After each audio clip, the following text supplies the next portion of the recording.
Uncertainty in the Middle East tonight as the ceasefire holds for now, even though the talks between the US and Iran failed. US President Donald Trump plans to blockade the Strait of Hormuz tonight, turning the tables on Iran. And he's made it clear that Iran cannot ignore US demands. I think Iran is in very bad shape. I think they're very desperate. We had a meeting that lasted 21 hours. We understand the situation better than anybody, and Iran's in very bad shape. And just so you understand, Iran will not have a nuclear weapon. Will not have. There is no way that they're going to get. They still want it, and they made that clear the other night. Iran will not have a nuclear weapon. The blockade will come into force at midnight and will increase economic pressure on Iran by blocking its oil exports. With the brutal Islamist theocracy of Iran recalcitrant, the same regime that slaughtered tens of thousands of dissidents, that denies basic rights to women, that sponsors terrorism worldwide and is working to acquire nuclear weapons. Well, with this regime remaining recalcitrant, the United Nations, wouldn't you know it, the UN has appointed Iran to another United Nations body, one that shapes policy on women's issues and human rights. Yeah, you couldn't make this stuff up. And Pope Leo has spoken out, not against Iran, not against terrorism or the pursuit of nuclear weapons. No, he spoke out against war, a war he labelled unjust. Here's some of what he had to say. To reject war, especially a war which many people have said is an unjust war, which is continuing to escalate and which is not resolving anything. In fact, we have a worldwide economic crisis, energy crisis, situation in the Middle East of great instability, which is only provoking more hatred throughout the world. Quite extraordinary, isn't it? The Pope speaks and his words would have been welcomed by the Islamist extremists of Iran. The president wasn't impressed. We don't like a pope that's going to say that it's okay to have a nuclear weapon. We don't want a pope that says crime is okay in our cities. I don't like it. I'm not a big fan of Pope Leo. He's a very liberal person, and he's a man that doesn't believe in stopping crime. He's a man that doesn't think that we should be toying with a country that wants a nuclear weapon so they can blow up the world. I'm not a fan of Pope Leo. As for Australia, at this stage, we'll have no role in the blockade. Here's Anthony Albanese. We've received no requests, and they've made this announcement overnight, and they've done that in a unilateral way, and we haven't been asked to participate. No requests.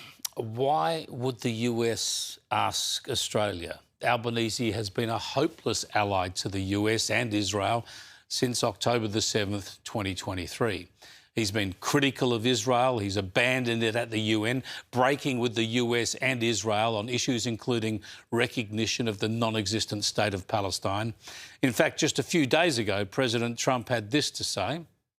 And it's not just NATO. You know who else didn't help us? South Korea didn't help us. You know who else didn't help us? Australia didn't help us. So it's hardly surprising there was no request this time. But you have to wonder whether an ally like Australia might actually offer to help. We are an alliance partner, and this is a matter of global importance. I mean, it's not as if Albanese doesn't think this matters. And what I want to see is to wake up in the morning and see that peace has broken out on a permanent basis, that we have de-escalation, that we have an end to civilian loss of life, we have an end to loss of civilian infrastructure, and that, importantly, the Strait of Hormuz is about to be open with freedom of navigation. That's what I want to see, and that's what Australians want to see. Yeah, that all sounds lovely, but you don't just wake up and wait for things to happen. If this is important, why wouldn't Australia look to play a role or at least offer diplomatic support? The newly appointed Chief of Defence has made clear that we have the capability. We've got 10 surface combatants right now. 8 of them are at sea today. The Navy is as ready as it ever has been. And they are fitted with one of the most advanced radars in the world, CEA radar, and some of the most advanced missile and point defence systems in the world. Are they capable of performing the mission, as Admiral Johnson said last week? Absolutely. Well, that's good to know, but the Prime Minister seems pretty keen not to get any requests. Listen carefully to him here. We haven't been asked to participate. We've received no requests that we haven't agreed to. The request we've received was for support for Gulf countries, particularly the UAE, and that's why we sent our Wedgetail aircraft. Did you hear that? We've received no requests that we haven't agreed to. Well, in fact, it depends how far you want to go back, because in the post-October 7 period, Australia under Albanese has knocked back a request, refusing to send a Navy vessel to help protect shipping and oil supplies out of the Red Sea. Albanese said he had other priorities back then, and I criticised him for it. But this wasn't a request, to be clear, from the US government to my government. This was a general request to a range of nations for support there.